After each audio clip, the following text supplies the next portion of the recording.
गुजरात हो या हरियाणा या फिर छत्तीसगढ़, इन तीनों राज्यों में कांग्रेस के भीतर भारी घमासान जारी है।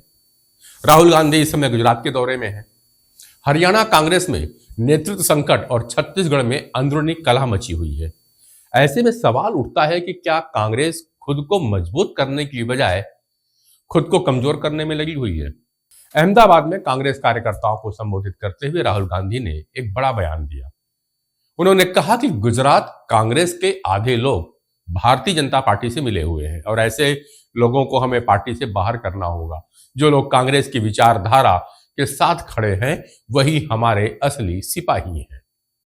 कि गुजरात की जो लीडरशिप है, गुजरात के जो कार्यकर्ता हैं, गुजरात के जो डिस्ट्रिक्ट प्रेसिडेंट्स हैं, ब्लॉक प्रेसिडेंट्स हैं, उसमें दो तरीके के लोग हैं। डिवीजन है।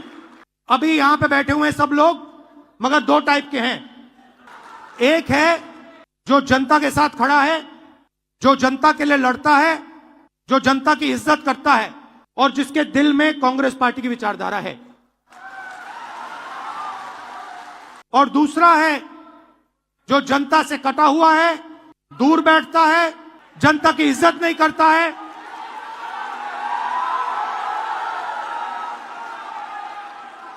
और उसमें से आधे बीजेपी से मिले हैं।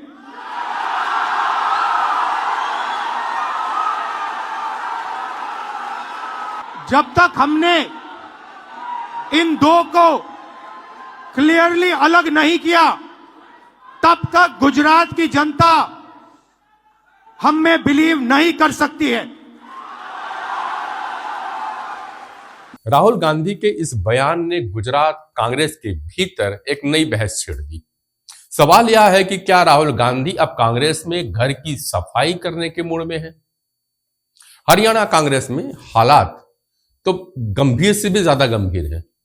विधानसभा चुनाव में हार के बाद अब पार्टी विपक्ष का नेता चुन नहीं पाई है। पार्टी के 30 से ज्यादा विधायक भूपेंद्र सिंह हुड्डा के समर्थन में है, लेकिन विरोधी गुट हाईकमान से कह रहा है कि कांग्रेस को हुड्डा के कब्जे से बचाना है। अगर कांग्रेस हाईकमान ने हुड्डा को फिर से नेता बनाया तो विरोधी गुट और भड़क सकता है, और अगर विरोधी गुट की सुनी गई तो पार्टी में दो फाड़ हो सकता है। इस बीच विधानसभा का बजट सत्र चल रहा है और कांग्रेस के पास अब तक नेता प्रतिपक्ष ही नहीं है। अब बात करते हैं छत्तीसगढ़ की, जहां निकाय चुनाव में हार के बाद पार्टी के अंदर खुलेआम बगावत हो रही है। अगर प्रदेश अध्यक्ष दीपक बैज को रिपीट किया जाता है तो मैं कांग्रेस में नहीं जाऊंगा, यह कहना है पूर्व विधायक कुलदीप जुनेजा का।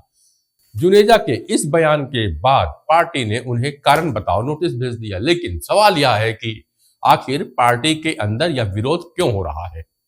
पार्टी के वरिष्ठ नेताओं का कहना है कि जब तक नेतृत्व में बदलाव नहीं होगा तब तक कांग्रेस मजबूत नहीं हो पाएगी। गुजरात में सफाई अभियान, हरियाणा में नेतृत्व संकट, छत्तीसगढ़ में अंदरूनी बगावत। सवाल है क्या कांग्रेस अपनी आंतरिक लड़ाई के चलते खुद को कमजोर कर रही है, और अगर ऐसा ही चलता रहा तो 2029 के चुनाव में कांग्रेस का क्या होगा। क्या राहुल गांधी इस संकट से कांग्रेस को निकाल पाएंगे, या फिर कांग्रेस अपने ही नेताओं के बीच उलझकर कमजोर होती चली जाएगी। क्योंकि अगर घर में ही आग लगी है तो चुनावी मैदान में जीत कैसे मिल सकती है। कांग्रेस के संकट पर आपके विचार का मुझे रहेगा इंतजार। कमेंट सेक्शन पे लिख भेजिएगा। मिलूंगा नए विषय के साथ नए वीडियो में। तब तक के लिए नमस्कार।